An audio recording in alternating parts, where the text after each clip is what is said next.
thank you for joining me again for my midweek Chinese takeaway Wok Along. Tonight, music is brought to us by Dirty Dancing because I'm in the Dirty Dancing kind of mood. It feels like a summer holiday, even though it's not.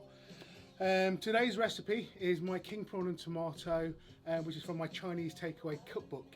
If you're vegetarian, you can use tofu or mushroom or aubergine. If like Andy, you want to do chicken, obviously cut your chicken down into bite-sized pieces, because obviously I'm not going to be doing that because I'm doing king prawns because I am a king prawn fan. This is a real quick one. So when we do get back to normality and you're thinking about, oh, what am I going to do for tea tonight? Literally from start to finish, by the time you've done it a couple of times, this should only take you about 10 minutes. So by the time you've got your rice on, or you've used one of those Uncle Ben's microwave rices, and by the time you've done that for 2 minutes, you're nearly done cooking this dish. It's a nice classic Cantonese dish. In my cookbook there's no onion, but I fancied onion in mine, so I'm putting onion in mine. So if you do fancy onion in yours, go and grab yourself an onion, and we shall start literally in 1 minute's time.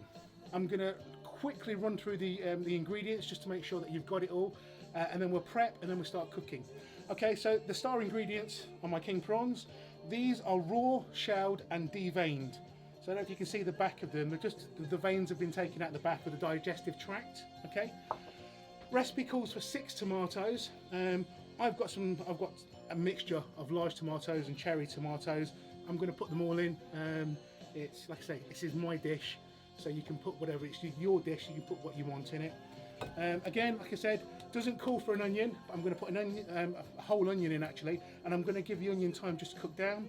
We've got 1 garlic clove, but you can put, if you like yours a bit more garlicky, put a couple of these in. And then we've got some tomato puree, some Shaoxing wine, some salt, some sugar, light soy sauce, sesame oil, tomato ketchup, and then this is my corn flour slurry. And all this is a couple of tablespoons of corn flour mixed with some water. I will need to give this a mix again because it's been standing. Okay, so the first thing we need to do is prep our veggies. So, oh, stock as well, if I haven't mentioned stock, so we've got some stock as well. I'm just going to take the top of my onion and the bottom, why not? I know sometimes I tell you guys to leave the bottom on and then cut it with that on. Don't really need to.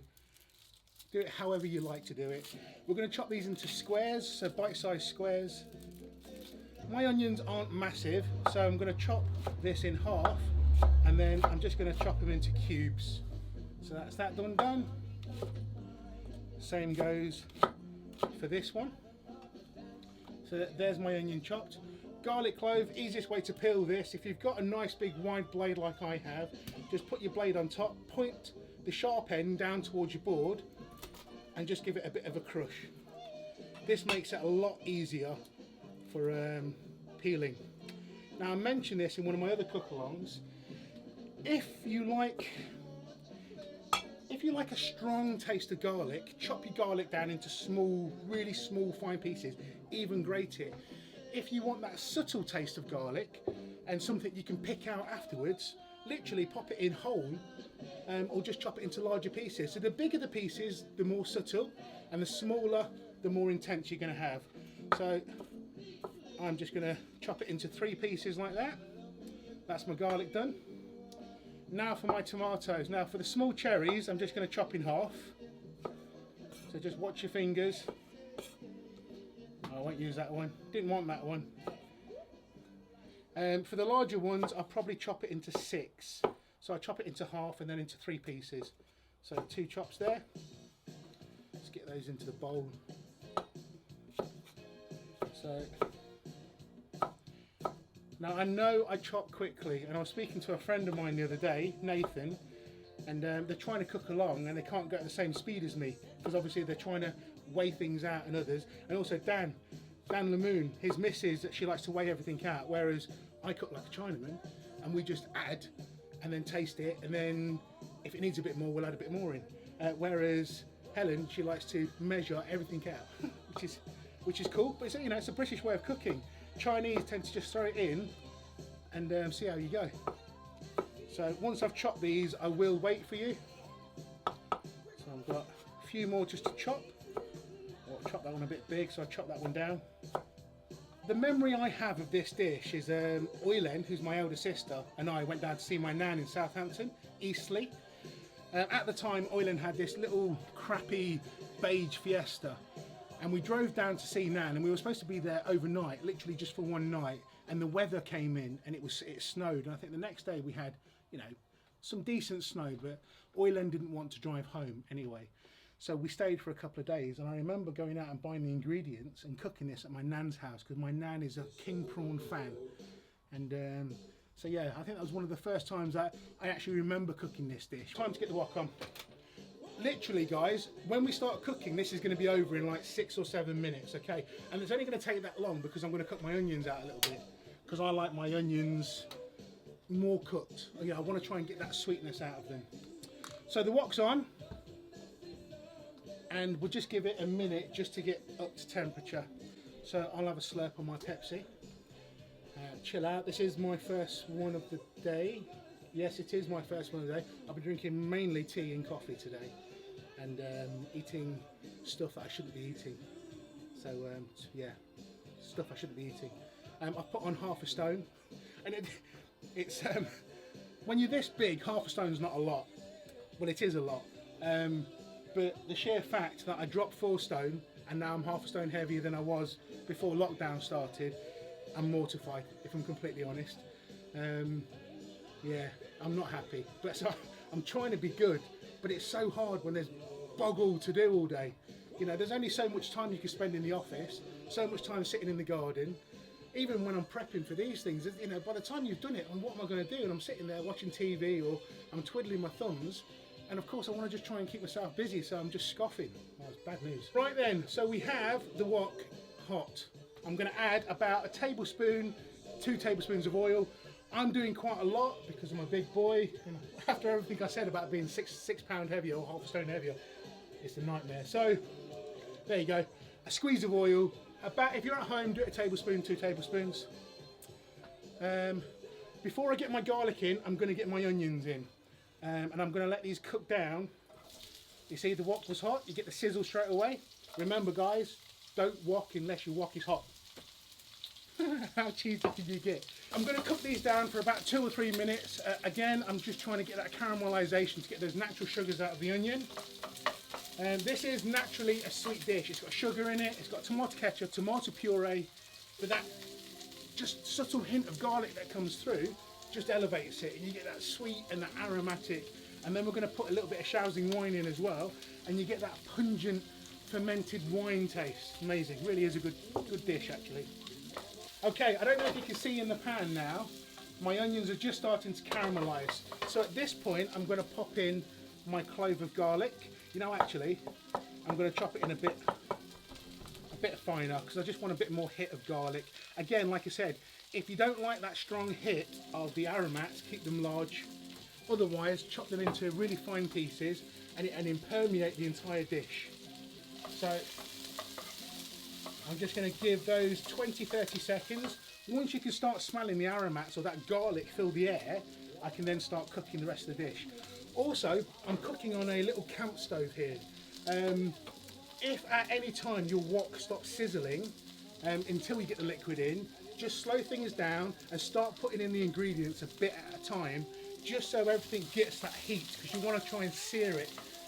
It's really important that wok cooking is all about that heat and getting that caramelization taste in there, okay? Right then, garlic and onions are looking lovely. I'm going to clear a little bit of a space and I'm just going to pop my king prawns in. And then I'm not going to touch it. I want to get that colour, that I want the pink to come through, and I want it to sear. And then what I do, I flip them over quickly and do the other side before I do anything else now. So I've been told if you look in a northerly direction at around 9:30, 10 o'clock tonight, you should see the sky full of shooting stars if we're lucky. So 9:30, 10 o'clock tonight, look north, and we should have a nice, like a meteor shower, so loads of shooting stars going across the sky. Okay, so one side are now seared, and I'm just going to give them a quick stir and just try and get all the king prawns to flip over. So my prawns are nested, they're pink. Some of them have got a nice colour on now. And now I'm going to add my tomatoes. Hi, I'm Braden and I'm mate and I think you are great. Okay, my tomatoes are in. I'm going to give it a minute or so and then we're going to start seasoning. I won't add the wets until the very end again because I'm just trying to get everything just to get that sear from the hot wok. But it's all looking, if you see that, it's looking fantastic in there now. So, very colourful this dish. I'm going to add the dries first of all. So this is salt, there's a little bit of soy sauce going into it. It's quite a large dish. Now, certain fruits like tomatoes can take quite a lot of salt. So whereas normally I would say we'll put a pinch of salt in, we're going to put a good teaspoon of salt in. So that's going to be about 2 or 3 really good pinches. You know what, I'll go with 2 and a bit. And then I can try it and then I can adjust. I can't take the salt out, so if it's salty I'm going to be annoyed with myself. So there's 2 real good pinches of salt, about a teaspoonful. And that's because I'm cooking 16 king prawns and a massive batch of tomatoes, okay? To balance the dish, I know it's got a natural sweetness in there, but again I want to get the sugar in just to bring out that sweetness from the tomatoes and those king prawns. And I'm going to add about the same as the salt, so about a teaspoon of sugar. That goes in. Now at this point we're going to put a tablespoon of rice wine. I'm not going to measure as such, but I reckon that's about a tablespoon. Now in the restaurant we used to use red wine in the kitchen, and it just adds that pungency and that background alcohol flavour. And it's only ever so subtle, and you don't get it with every mouthful, but every now and then you'll get that, oh, what's that? And it's the wine that's just in there. Now, hopefully your wok is doing a bit more than mine because the tomatoes are in there, and especially now I've seasoned, the water started to leach out, and my wok is now on a gentle, it's trying to give up the ghost because my flame's not big enough. Not a lot I can do, I'm cooking in a garage, so I'm just going to carry on as we are. I'm now going to add in a tablespoon of tomato puree. I've got a few more king prawns and tomatoes in mine, so if you're cooking from the cookbook, use the tablespoon, it should be plenty. I'm going to put about a tablespoon and a half in. So there's 1 and a bit tomato puree. Just put the lid back on this. And again, the cookbook states 3 tablespoons of tomato ketchup. I'm going to put about 3.5 to 4 tablespoons. 1, 2, 3 and a bit of tomato ketchup. Remember, this is king prawn and tomato, so you want that tomatoey flavour. Give it a quick stir, and lastly I'm going to add my stock. Now if, like me, you like it saucy, put more stock in. So I think in the book it's about 125 ml, so put about 250 in. I've got loads of stock. I don't think I'm going to put all of this in, but I'm going to add about 350 ml of stock because I want mine saucy. You know, when I've got my nice steamed rice, which is on already, I put my rice on before we came out. And then I want to smother my rice in this king prawn tomato loveliness. So, and now all I've got to do is let that come up to the boil. Hey Mr. Garcia, so you've joined us. The hair isn't getting any better, in fact it's getting worse. You've probably seen now that my hair's done the, oh shit, cockatoo. So it's just sprouting out. So yeah, so I've now got the cockatoo hairstyle, and the amount of product I've got in my hair is unreal. That's come up to the boil. I'm going to turn that down. I'm going to bring my serving bowl up. With the corn flour and water, if it's been standing for any longer than 10 minutes, it's going to be rock hard again. So just have a quick smudge around and just get that corn flour to mix in with the water again, okay? So you want to make sure that this turns into a liquid. Now I mention this every single time. When we add the corn flour in a second, you've got to make sure that the liquid is bubbling, which it is, okay? The corn flour is mixed in cold water, not hot. And as I add it, I keep it moving. So I add a little bit at a time and I mix straight away. And I keep on going. The only thing I forgot to do is check it for seasoning. Right, heat off. cornflowers combined. Let's just give it a quick taste.